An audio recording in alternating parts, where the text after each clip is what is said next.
Conversation with God का आगे का कॉन्वर्सेशन फ्रेंड्स, इससे पहले का जानने के लिए आप पहले की वीडियोस देख सकते हैं।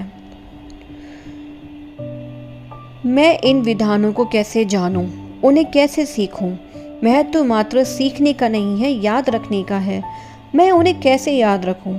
शुरुआत तो शांत होने से करो। बाहरी संसार को शांत करो ताकि आंतरिक संसार तुम्हें दृष्टि प्रदान करे। यह अंतर्दृष्टि वो है जिसकी तुम खोज कर रहे हो, लेकिन जब तक तुम अपनी बाहरी संसार में उलझे रहोगे तब तक तुम्हें यह मिल ही नहीं सकती। इसलिए जितना अधिक हो सके उतना अधिक अपने अंदर उतरने की कोशिश करो, और जब तुम अपने अंदर ना उतर रहे हो तो अंदर से निकल जाओ ताकि बाहरी संसार से भी सम व्यवहार कर सको। इस स्वयं सिद्ध तथ्य को याद रखो। अगर अंदर नहीं जा रहे हो तो बाहर आ जाओ। इस सूत्र को अधिक निजी बनाने के लिए इसे प्रथम पुरुष रूप में दोहराया करो। अगर मैं भीतर नहीं जाता हूँ तो बाहर चला जाता हूँ। सारा जीवन तुम बाहर ही रहते आए हो, लेकिन तुम्हें ऐसा करना नहीं पड़ा है और ना ही तुमने ऐसा किया है। ऐसा कुछ नहीं है जो तुम नहीं हो सकते हो। ऐसा कुछ नहीं है जो तुम नहीं कर सकते हो। ऐसा कुछ नहीं है जो तुम पा नहीं सकते हो। यह तो एक असंभव सा वादा लग रहा है। किस और तरह का वादा तुम ईश्वर से लेना चाहते हो? अगर मैं किसी छोटी मोटी चीज़ का वादा तुमसे करता हूँ तो क्या तुम मुझे विश्वास रखते? हजारों वर्षों से लोग ईश्वर के वादे पर बिल्कुल अजीब कारणों से अविश्वास करते आए हैं, और वो ये कि वे वादे इतने अच्छे थे कि सच नहीं हो सकते थे। इसलिए तुमने छोटे मोटे वादों को चुना, कमतल प्रेम को चुना, क्योंकि ईश्वर का सबसे ऊंचा वादा तो सर्वोच्च प्रेम में से ही आता है। क्योंकि तुम परिपूर्ण प्रेम की सोच भी नहीं सकते हो, इसलिए परिपूर्ण वादे की बात भी तुम्हारी सोच से बाहर रहती है। इसलिए एक परिपूर्ण व्यक्ति होने की भी। इसलिए तुम खुद अपनी आत्मा पर भरोसा नहीं करते हो। इनमें से किसी भी बात पर विश्वास करने में विफल रहने का मतलब है ईश्वर पर विश्वास कर पाने में विफल होना, क्योंकि ईश्वर में विश्वास ही ईश्वर के सर्वोच्चतम उपहार बिना शर्त प्रेम में से और ईश्वर के सबसे बड़े वादे असीम सामर्थ्य में से विश्वास पैदा करता है। क्या मैं यहाँ आपको टोक सकता हूँ? हालांकि जब ईश्वर अपनी बात कह रहा हो तो उसे बीच में टोकना मुझे पसंद नहीं होता है, लेकिन इस असीम सामर्थ्य के बारे में मैंने पहले भी सुना है, लेकिन ये बात मानव अनुभव से मेल नहीं खाती है। सामान्य लोगों के सामने आने वाली कठिनाइयों को फिलहाल हम एक तरफ रख भी दें तो भी उन लोगों का क्या जो पैदा ही सीमित मानसिकता और सीमित शारीरिक क्षमता के साथ होते हैं, क्या उनकी सामर्थ्य भी असीमित होती है? ऐसा तो तुमने ही अपने ग्रंथ में लिखा है, और कई तरह से और कई जगह पर। मुझे कोई एक उदाहरण बताइए। जरा देखो कि अपनी बाइबल में जेनेसिस के अध्याय 11 के पद 6 में तुमने क्या लिखा है। उसमें लिखा है, और ईश्वर ने कहा, देखो मानव एक है, उन सब की भाषा एक है, लेकिन यह तो एक बात की शुरुआत है कि वो क्या कर सकते हैं। जो भी उनके होने की वे कल्पना कर सकते हैं, वैसा होने से उन्हें कोई रोक नहीं सकता। हाँ, तो क्या अब तुम उस बात पर विश्वास करोगे? लेकिन उनमें उन लोगों के बारे में तो कुछ भी नहीं कहा गया है जो सीमित सामर्थ्य वाले होते हैं, कमजोर, अशक्त और अपंग। तो क्या तुम ऐसा मानते हो कि उनका सीमित होना उनकी अपनी ही मर्जी के तहत नहीं है? क्या तुम ऐसा मानते हो कि मनुष्य की आत्मा के सामने आने वाली समस्याएं वे चाहे जैसी भी हों, यूं ही इत्तेफाक से आ जाती हैं? तो क्या आपके कहने का अर्थ ये है कि आत्मा खुद चुनती है कि अपना आगे का जीवन वो कैसा बिताएगी? नहीं, अगर ऐसा होता तो समस्याओं का सामना करने का प्रयोजन ही खत्म हो जाता। इसका प्रयोजन है तुम्हारे अनुभव को रचना, और इस तरह तुम्हारे आत्मा को रचना, वह भी अब के महत्वशाली पल में। इसलिए जीवन का जो अनुभव तुम करते हो उसका चयन तुम उसके होने से पहले नहीं कर सकते। हाँ, जिनके साथ तुम अनुभव को पैदा करोगे, उन लोगों को, स्थानों को और घटनाओं को, यानी उन अवस्थाओं को और परिस्थितियों को, चुनौतियों को और बाधाओं को, उन अवसरों और विकल्पों को तुम चुन सकते हो।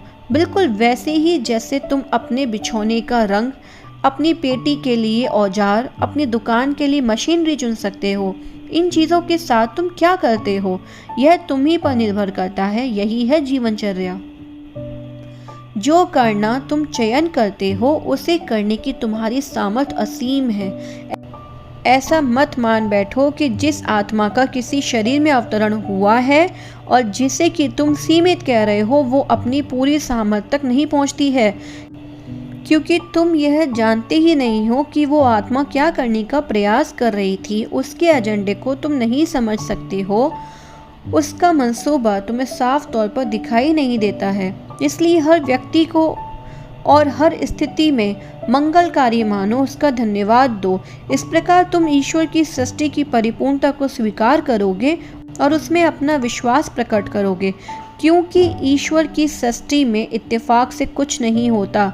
इसमें संयोग जैसी कोई बात होती ही नहीं है, और ना ही इस संसार में देवयोग से उपहारों की बरसात होती है, और ना ही कुछ ऐसा होता है जिसे कि तुम भाग्य कहते हो।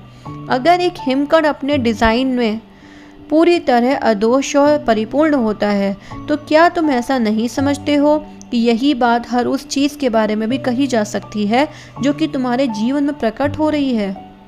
लेकिन जीसस ने भी तो बीमारों को चंगा किया था।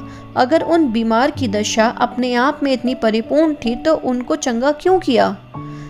जिन लोगों को उन्होंने चंगा किया, उनको इसलिए किया क्योंकि उन्होंने देखा कि वे आत्माएं अपनी प्रक्रिया के तहत चंगा होने के लिए आग्रह कर रही थीं। जीसस ने उनकी प्रक्रिया की परिपूर्णता को देखा था, आत्माओं की मंशा को उन्होंने पहचाना था और समझा था। जीसस ने अगर सारी बीमारियों को अपरिपूर्णता के रूप में महसूस किया होता, मानसिक बीमारी को या शारीरिक बीमारी को, तो क्या उन्होंने समूची धरती के समस्त लोगों को चंगा नहीं कर दिया होता, एकदम व एक साथ? क्या तुम्हें उसमें संदेह है कि वे ऐसा कर सकते थे? नहीं, मैं मानता हूं कि वो ऐसा कर सकते थे। अच्छी बात है, तो तुम्हारा मन ये जानता है कि उन्होंने ऐसा क्यों नहीं किया। उन्होंने ऐसा क्यों चाहा कि कुछ लोग तो कष्टमय जीवन में जिए और कुछ चंगे हो जाएं, और यह भी कि ईश्वर कैसा भी कष्ट किसी भी समय और किसी को भी होने ही क्यों देता है। ये प्रश्न पहले से ही पूछा जाता आ रहा है और इसका उत्तर एक ही रहता है, वो ये है कि सृष्टि की प्रक्रिया तो परिपूर्ण है, लेकिन तुम्हारा जीवन इस आधार पर चलता है कि तुम चुनते क्या हो। इस चयन में हस्तक्षेप करना और उस पर सवाल करना उचित नहीं है। खास तौर से उसकी निंदा करना तो बिल्कुल भी उचित नहीं है। उचित यह है कि उसका अवलोकन किया जाए और आत्मा को श्रेष्ठतम चयन करने में सहायता करने के लिए जो भी संभव हो वो किया जाए। इसलिए दूसरों के चयन के प्रति तुम अवगत तो रहो, लेकिन कोई निर्णय और निष्कर्ष मत निकालो। ये बात जान लो कि उनका चयन उनके लिए उस पल में बिल्कुल उचित रहा होता है, लेकिन फिर भी उनकी सहायता के लिए सब तैयार रहो। जब कोई ऐसा पल आ जाए कि वे किसी श्रेष्ठतर चयन के रूप में कोई नया चयन, कोई भिन्न चयन करना चाह रहे हों, औरों की आत्माओं के साथ आध्यात्मिक समागम में प्रवेश करोगे, तो उनका प्रयोजन, उनका मंसूबा तुम्हें स्पष्ट हो जाएगा। जीसस ने उन तमाम लोगों के साथ यही किया जिनको कि उन्होंने चंगा किया था या जिनके जीवन को स्पर्श किया था। जीसस ने उन सभी को चंगा किया जो उनके पास आए थे या जिन्होंने दूसरों को भेजा था उनके लिए याचना लेकर। लोगों को चंगा करने का काम उन्होंने बेहतरीन ढंग से नहीं किया था। अगर वो ऐसा करते तो वह ब्रह्मांड के ईश्वरीय विधान का उल्लंघन होता। हर आत्मा को उसके पथ पर चलने दो। लेकिन इसका मतलब क्या है कि हमें बिना मांगे किसी की मदद नहीं करनी चाहिए? यह तो नहीं होना चाहिए, वरना तो हम भारत के भूखे बच्चों की, अफ्रीका के यातना पीड़ित जन समूह की या कहीं के भी गरीब व दलित लोगों की मदद भी नहीं कर पाएंगे। सारे लोकोपकारी काम थम जाएंगे, सारे दान धर्म धरे रह जाएंगे। किसी की आवश्यक सहायता करने से पहले क्या हमें यह इंतज़ार करना होता है कि कोई व्यक्ति आकर हमारे सामने अपना दुखड़ा रोए या कोई देश मदद की गुहार लगाए तब हम उसके लिए कुछ करें? देखो, तुम्हारा ये प्रश्न खुद ही अपने आप उत्तर दे रहा है। कोई काम करना अगर साफ तौर पर आवश्यक लगे तो उसे कर डालो, लेकिन जिन्हें तुम सही या गलत कहते हो उनके बारे में अति वाले निर्णय निष्कर्ष लेने से बचो। कोई भी बात केवल इसलिए सही और गलत नहीं होती है क्योंकि तुम उसे ऐसा मानते हो। कोई भी बात अपने आप में सही या गलत नहीं होती है। क्या ऐसा है? किसी बात का सही होना गलत होना उस बात की वास्तविक अवस्था पर आधारित नहीं होता, बल्कि उसके बारे में तुम्हारे निजी मूल्यांकन की धारणा के सापेक्ष निष्कर्ष पर आधारित हुआ करता है। अपने ही सापेक्ष निष्कर्ष द्वारा तुम आत्मा को रचा करते हो। अपने निजी मूल्यों द्वारा ही तुम ये निर्धारित और प्रदर्शित करते हो कि तुम कौन हो। ये संसार ठीक वैसा ही है जैसा कि ये है, ताकि तुम ये निर्णय और निष्कर्ष ले सको। अगर ये संसार परिपूर्ण अवस्था में होता तो आत्म द्वारा अपनी जीवन प्रक्रिया की रचना ही थम जाती, वो समाप्त ही हो जाता। अगर लड़ाई झगड़े खत्म हो जाएं तो वकीलों का धंधा ही बंद हो जाएगा। अगर बीमारियां खत्म हो जाएं तो डॉक्टरों का धंधा बंद हो जाएगा। अगर जिज्ञासा खत्म हो जाए तो दार्शनिकों का धंधा ही बंद हो जाएगा। और अगर समस्याएं खत्म हो जाएं तो ईश्वर का धंधा बंद हो जाएगा। बिल्कुल, तुमने सही कहा। अगर कुछ रचने के लिए नहीं होगा तो हम भी इस रचना चक्र से पार निकल जाएंगे। इस तमाशे को चालू रखने में हमारा, हम सब का स्वार्थ निहित रहता है। हम सभी कहते तो हैं कि हम सारी समस्याओं का समाधान करना चाहते हैं, लेकिन सभी समस्याओं का समाधान कर देने की हम हिम्मत नहीं जुटा पाते, क्योंकि फिर हमारे पास करने के लिए कुछ रह ही नहीं जाएगा। तुम्हारा युद्ध सामग्री बनाने वाला उद्योग इस बात को अच्छी तरह समझता है, लेकिन किसी भी देश में अयुद्ध नीति वाली सरकार बनाने का वो जोरदार विरोध करता है। तुम्हारा दवा उद्योग भी ये बात अच्छी तरह समझता है, इसलिए वह किसी भी नई व चमत्कारी दवा का या इलाज का जोरदार विरोध करता है, क्योंकि आखिर यह उसके अस्तित्व का मामला जो है। तुम्हारे धार्मिक समुदाय को भी ये बात अच्छी तरह मालूम है, इसलिए वो ईश्वर की किसी भी ऐसी परिभाषा पर सामूहिक आक्रमण कर देता है जिसमें भय, कर्मफल, सजा की बात शामिल न हो, और आत्म की भी ऐसी हर परिभाषा पर वो आक्रमण कर देता है जिसमें कि ईश्वर तक पहुंचने में धार्मिक समुदाय का खुद का मार्ग शामिल न हो। अगर मैं तुमसे कहूँ कि तुम ईश्वर हो तो इसमें धर्म का हनन कहाँ हुआ? अगर मैं तुमसे ये कहूँ कि तुम निरोगी हो गए हो तो इसमें विज्ञान का हनन कहाँ हुआ? अगर मैं तुमसे कहूँ कि तुम शांति में रहो तो इसमें शांति स्थापकों का हनन कहाँ हुआ? अगर मैं तुमसे कहूँ कि संसार नियत है तो इसमें संसार का हनन कहाँ हुआ? तो प्लम्बर क्या करता है? संसार में दो तरह के लोगों की आवश्यकता पड़ती है। एक वो जो तुमको तुम्हारा वांछित सामान देते हैं, और दूसरे वो जो उस सामान से चीज़ों को तैयार करते हैं। एक तरह से देखा जाए तो जो सामान की आपूर्ति करता है वो भी उस चीज़ को तैयार ही कर रहा होता है। जैसे बूचड़, बेकर, ये लोग भी तो तैयार करने वाले ही होते हैं, क्योंकि किसी चीज़ की इच्छा करना ही अक्सर उसकी आवश्यकता को पैदा करता है। इसलिए तो कहा जाता है कि लत लोगों की ज़रूरत बन जाती है। इसलिए सावधान रहो कि इच्छा कभी लत न बन पाए। क्या आप ये कह रहे हैं कि संसार में समस्याओं का बोलबाला हमेशा रहेगा? क्या आप ये कह रहे हैं कि दरअसल आप ही चाहते हैं कि ऐसे ये सब चलता रहे? मैं तो ये कह रहा हूँ कि ये संसार जैसा है वैसा ही है, बिल्कुल उसी तरह की कोई हिमकट जैसा होता है वो वैसा ही होता है अपने डिज़ाइन से। इस संसार को तुमने ऐसा ही बनाया है, ठीक वैसे ही तुमने ही अपना जीवन जैसा बनाया है वह वैसा ही तो है। मैं तो वही चाहता हूँ जो तुम चाहते हो। जिस दिन तुम लोग भूख को खत्म कर देना चाहोगे फिर कोई भूखा नहीं रहेगा। मैंने तुम्हें वे तमाम संसाधन दिए हैं जिनसे तुम ऐसा कर सकते हो। ऐसा करने के मैंने तुम्हें सभी साधन भी दिए हैं, तब भी तुमने कुछ नहीं किया है। ऐसा नहीं है कि तुम ये कर नहीं सकते। ये संसार पूरे संसार की भूख मिटा सकता है, लेकिन तुम लोगों ने कभी ऐसा चाहा ही नहीं है। तुम दावा करते हो कि ऐसे अनेक कारण हैं जिनके चलते लगभग 40,000 लोग रोजाना भूख से मर जाते हैं। ये कारण कोई औचित्यपूर्ण कारण नहीं है। हालांकि तुम कहते हो कि हर रोज 40,000 लोगों को भूखे मर जाने से रोकने के लिए तुम कुछ नहीं कर सकते, फिर भी हर रोज तुम्हारी इस दुनिया में 50,000 नए मुंह आ जाते हैं। और इसे तुम प्रेम कहते हो? इसे तुम ईश्वर की योजना कहते हो? यह एक ऐसी योजना है जो तर्क व औचित्य से परे है और जिसमें करुणा तो एक नाम मात्र को भी नहीं है। मैं तो तुम्हें कठोर शब्दों में ये बता रहा हूँ कि जिस रूप में ये दुनिया मौजूद है उस रूप में इसीलिए मौजूद है क्योंकि तुम लोगों ने ही उसे ऐसा होना चुना है। जानते बूझते तुम ही अपने पर्यावरण को बर्बाद करते जा रहे हो और फिर होने वाली तथाकथित प्राकृतिक आपदाओं को तुम ईश्वर की क्रूर प्रताड़ना या प्रकृति का कोप कह देते हो। प्रताड़ना तो तुम खुद ही दे रहे हो और इस बारे में यह तुम्हारा ही तो तौर तरीका है जो कि क्रूर है। प्रकृति से अधिक सौम्य और कुछ भी नहीं है, कुछ भी नहीं। और प्रकृति के प्रति सबसे अधिक कोई क्रूर है तो वो मनुष्य ही है, कोई और नहीं। लेकिन फिर भी इसमें अपना हाथ होने की बात को तुम दरकिनार कर देते हो। हर जिम्मेदारी से तुम पल्ला झाड़ लेते हो।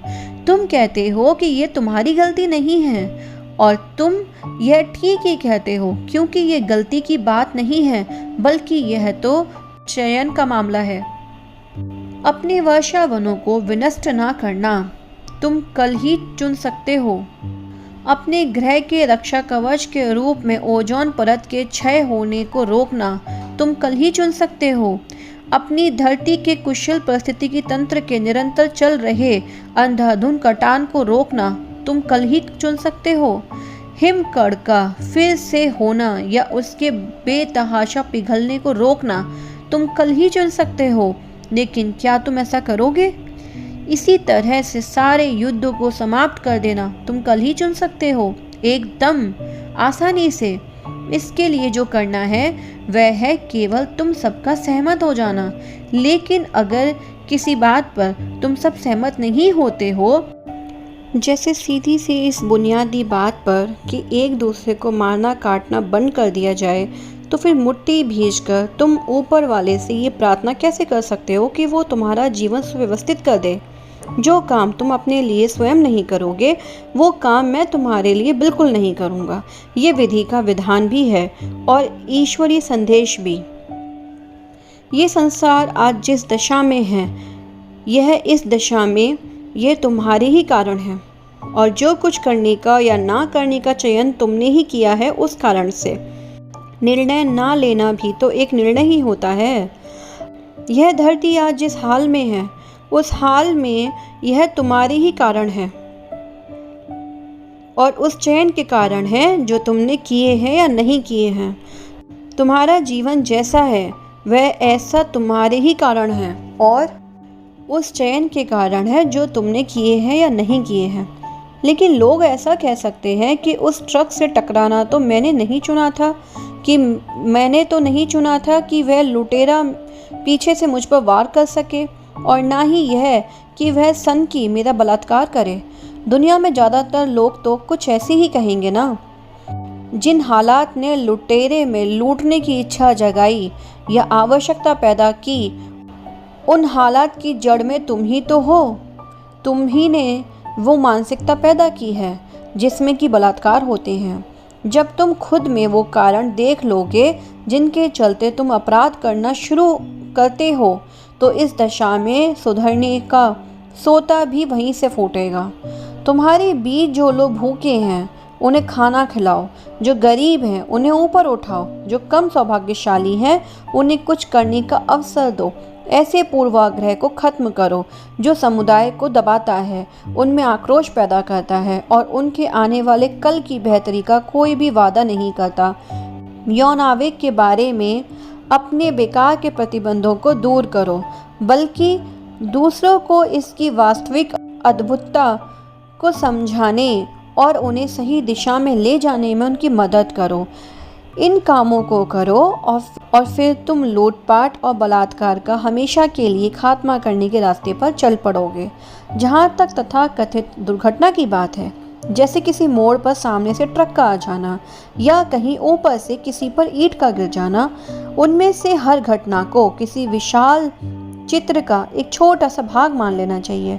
तुम यहाँ अपने खुद की मुक्ति का कार्य करने के लिए आए हो, लेकिन मुक्ति का अर्थ खुद को शैतान के फंदों से बचाना मात्र नहीं है।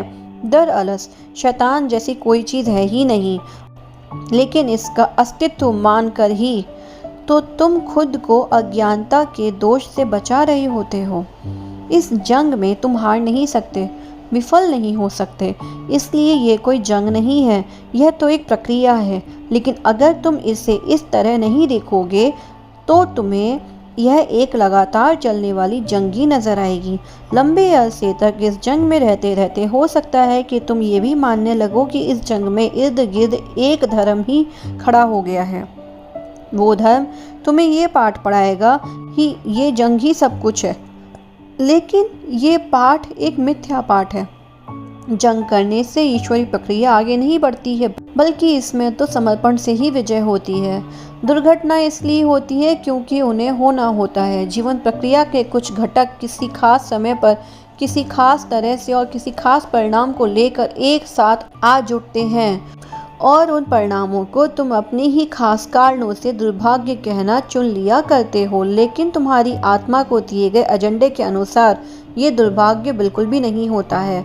मैं तुम्हें बता दूं कि यहाँ कुछ भी संयोगवश नहीं होता है, और ऐसा कुछ भी नहीं होता है जिसे इत्तेफाक कहा जाए। हर घटना और हर साहसिक कार्य तुम्हारी आत्मा द्वारा तुम्हारे आत्मा के लिए आमंत्रित किए जाते हैं, ताकि तुम यह अनुभव पा सको कि तुम वास्तव में कौन हो। सभी सच्चे प्रबुद्ध लोग ये बात जानते हैं, इसलिए जीवन के बुरे से बुरे अनुभव में भी आध्यात्मिक लोग अनुद्विग्न ही रहा करते हैं, जैसा कि तुमने उन्हें परिभाषित भी किया है।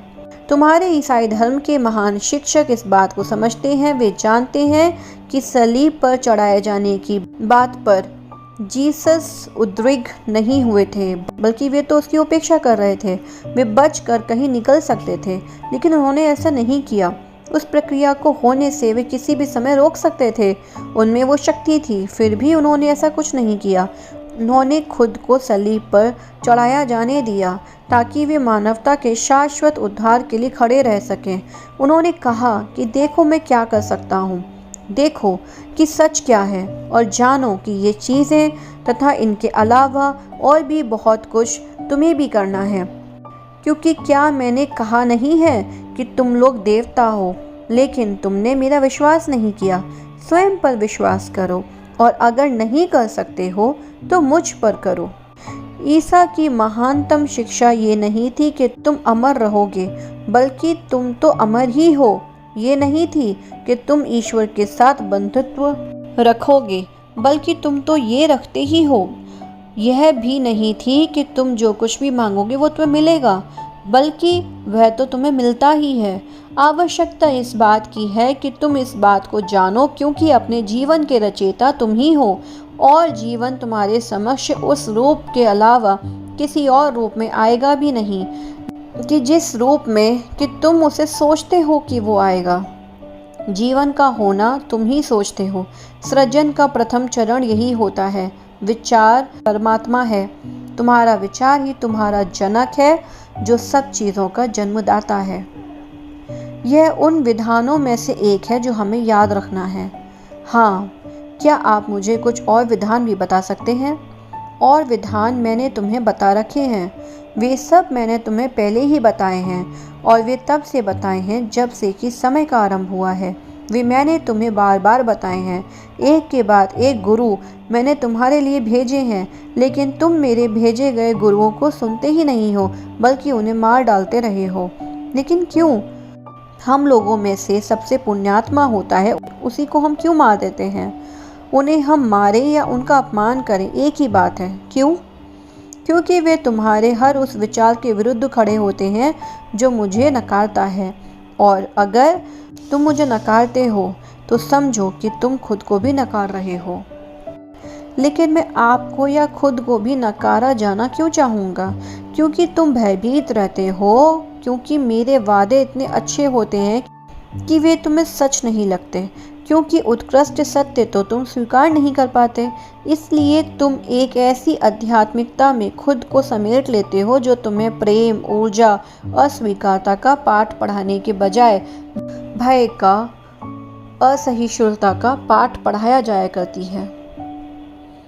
तुम भय से भरे रहते हो और तुम्हारा सबसे बड़ा भय यही है कि मेरा सबसे बड़ा वादा तुम्हें अपने जीवन का सबसे बड़ा झूठ लग सकता है, और इसलिए उससे खुद को बचाने के लिए तुम बड़ी से बड़ी कल्पना और कहानियां गढ़ लेते हो। तुम पुरजोर तरीके से कहने लगते हो कि ऐसा कोई भी वादा जो तुम्हें शक्ति देता है और ईश्वर की प्रेम की गारंटी देता हो, वह अवश्य ही शैतान का झूठा वादा होगा। तुम खुद से कहा करते हो कि ईश्वर ऐसा कोई वादा नहीं करता, बल्कि शैतान करता है, ताकि तुम ईश्वर के सच्चे स्वरूप को नकारने के लिए खुद को बहका सको कि वह तो भयानक है, मीमांसक है, ईर्ष्यालु है, प्रतिशोधी है और सजा देने वाला है। हालांकि ये वर्णन शैतान, अगर वो होता, को परिभाषित करने के लिए ज़्यादा सटीक रहता, लेकिन ये शैतानी गुण तुमने ईश्वर के साथ जोड़ दिए हैं ताकि तुम स्वयं को अपनी ही इस बात से सहमत कर सको कि अपने रचयिता के ईश्वर तुल्य वादों को स्वीकार मत करो, या अपनी आत्मा के ईश्वरीय तुल्य गुणों को स्वीकार मत करो। भय में इतनी शक्ति होती है। मैं अपने भय को भगाने की कोशिश कर रहा हूँ, तो क्या आप मुझे बाकी विधानों के बारे में बता सकते हैं? पहला विधान तो यही है कि तुम जैसी भी कल्पना करो, तुम वैसे हो सकते हो, वैसा कर सकते हो, वैसा पा सकते हो। दूसरा ये है कि जिससे तुम डरते हो, तुम उसकी गिरफ्त में हो जाते हो। मतलब भावनाएं ऐसी शक्तियां हैं जो तुमको अपनी गिरफ्त में कर लेती हैं। जानवर को भले ही तुम निम्न स्तरीय जीव मानते हो, हालांकि आदमी की तुलना में जानवर अधिक समग्रता और सघनता के साथ काम करता है, लेकिन अगर तुम उससे भयभीत होते हो तो ये बात वो तुरंत टाड़ जाता है। पौधे, जिन्हें तुम और भी निम्न स्तरीय जीवन मानते हो, उन लोगों के प्रति बेहतरीन अनुक्रिया करते हैं जो उन्हें प्रेम करते हैं, अपेक्षाकृत उनके प्रति जो उनकी परवाह कम करते हैं।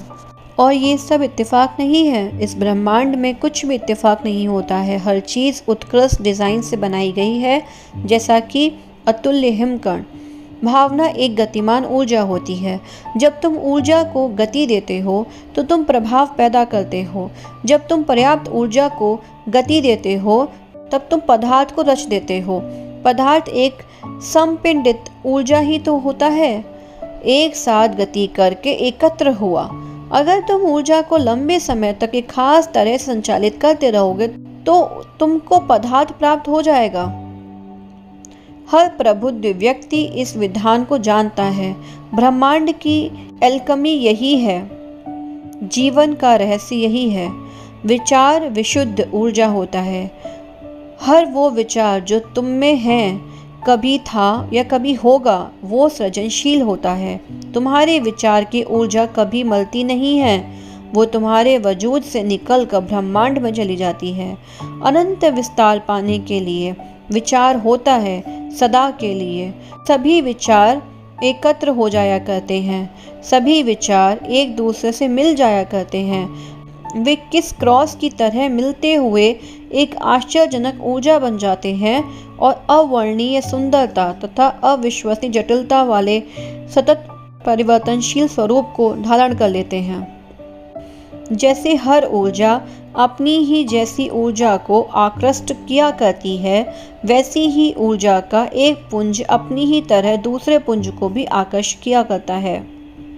जब एक ही तरह के काफ़ी पुंज एक दूसरे को क्रिस क्रॉस करते हैं, एक दूसरे में से होकर गुजरते हैं, तो वे एक दूसरे में सट जाते हैं। इनमें एक ही प्रकार की ऊर्जा का एक अबोधनीय विशाल सशक्त रूप बन जाता है और वही घनीभूत होकर पदार्थ का रूप ले लेता है। लेकिन ये पदार्थ बनता विशुद्ध ऊर्जा से ही है। दरअसल वह बन ही इस तरह से सकता है। ऊर्जा जब पदार्थ बन जाती है तब वो दीर्घ काल तक पदार्थ ही रहती है। जब तक कि उसकी संरचना को विपरीत या भिन्न प्रकार की ऊर्जा के रूप द्वारा विघटित नहीं किया जाता।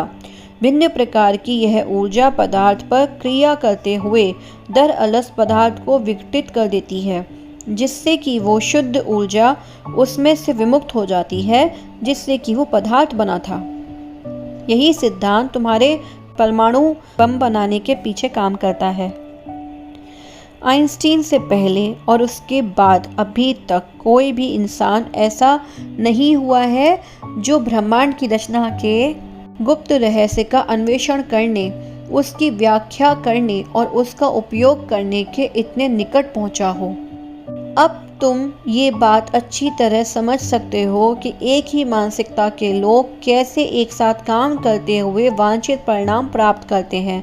इसलिए जहाँ कहीं भी मेरे नाम पर 2 या 2 से अधिक लोग इकट्ठे हों वाला मुहावरा अधिक सार्थक हो जाता है।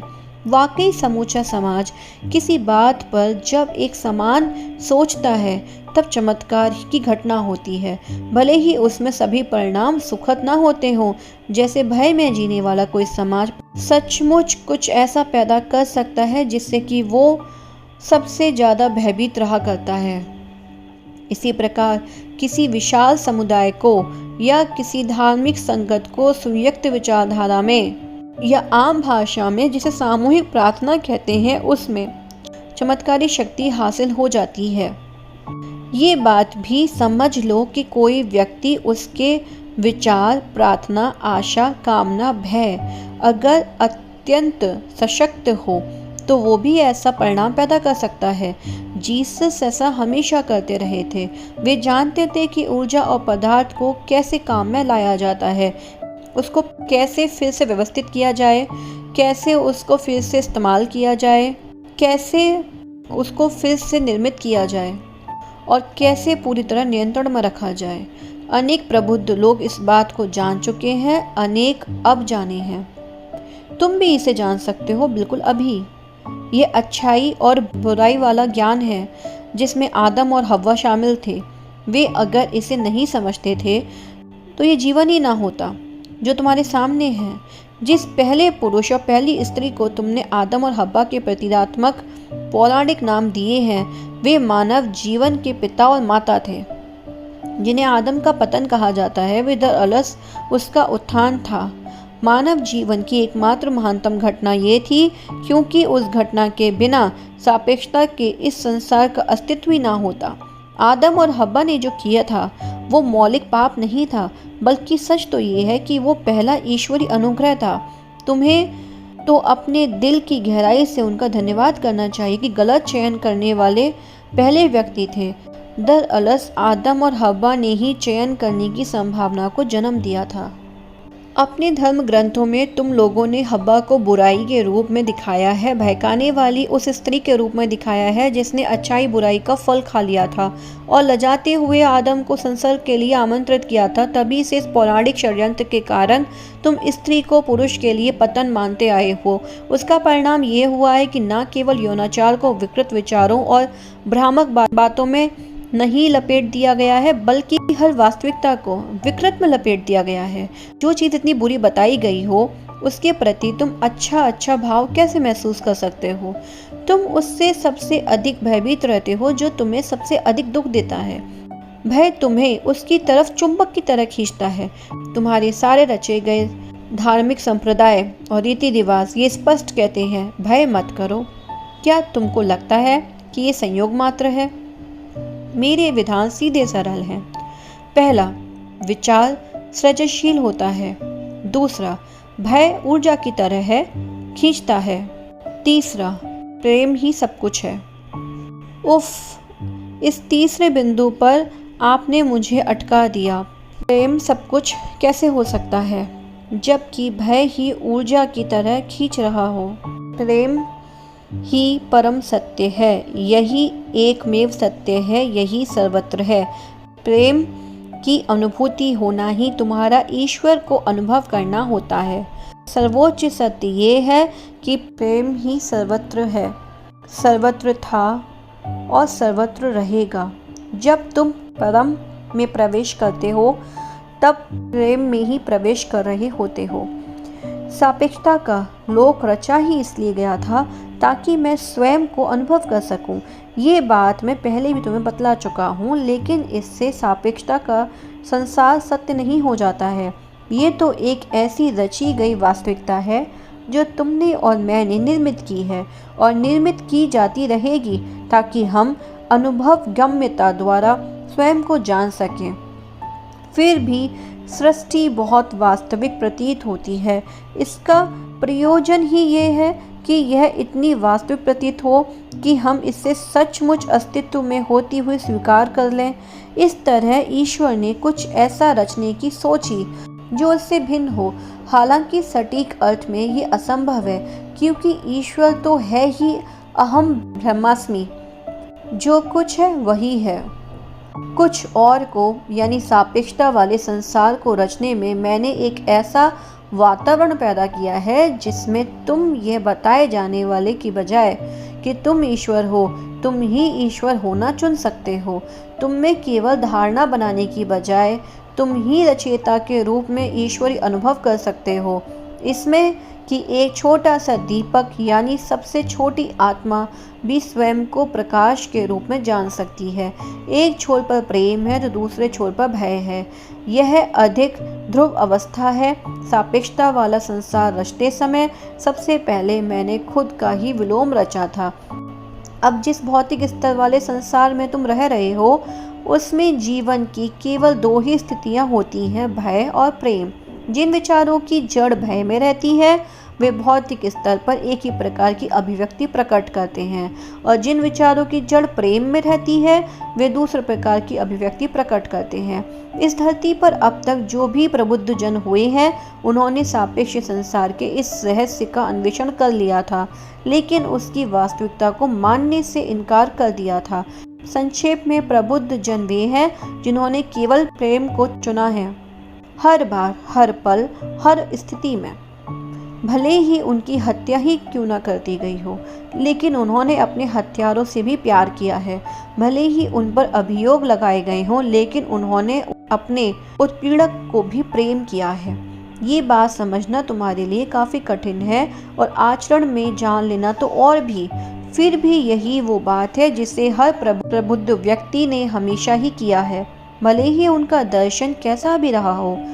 ये उदाहरण और ये पाठ तुमको बहुत अच्छी तरह बताया गया है, समय समय पर बार बार बताया गया है, हर आयु में, हर जगह पर, जीवन पर्यंत और हर पल ये बताया गया है।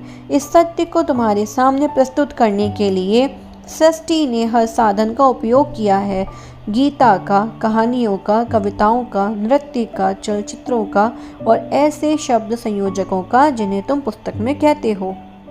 ऊंचे पहाड़ से इसे दहाड़ कर कहा गया है, निचले स्थान पर इसे फुसफुसाहट करके कहा गया है, और तमाम रास्तों में ये सत्य गुंजायमान रहा है जिनके अनुभव में से इंसान गुजरा करता है। लेकिन फिर भी तुमने इससे सुना ही नहीं, और अब इस किताब में तुम ईश्वर से वही कुछ पूछ रहे हो जो तुम्हें असंख्य बार असंख्य तरीकों से बता चुका है। यद्यपि मैं तुम्हें फिर से बताऊंगा यही इस किताब में, लेकिन क्या इस बार तुम सुनोगे? क्या सच में सुनोगे इस बार? क्या तुम समझते हो कि ये पाठ्य सामग्री कौन दे रहा है? जो कलम तुम अपने हाथ में पकड़े हुए हो उसमें से होती हुई वे सामग्री कैसे आ रही है? क्या तुम समझते हो कि मुझे पता ही नहीं है कि मैं क्या कर रहा हूँ? इस ब्रह्मांड में कुछ भी इत्तेफाक नहीं होता है।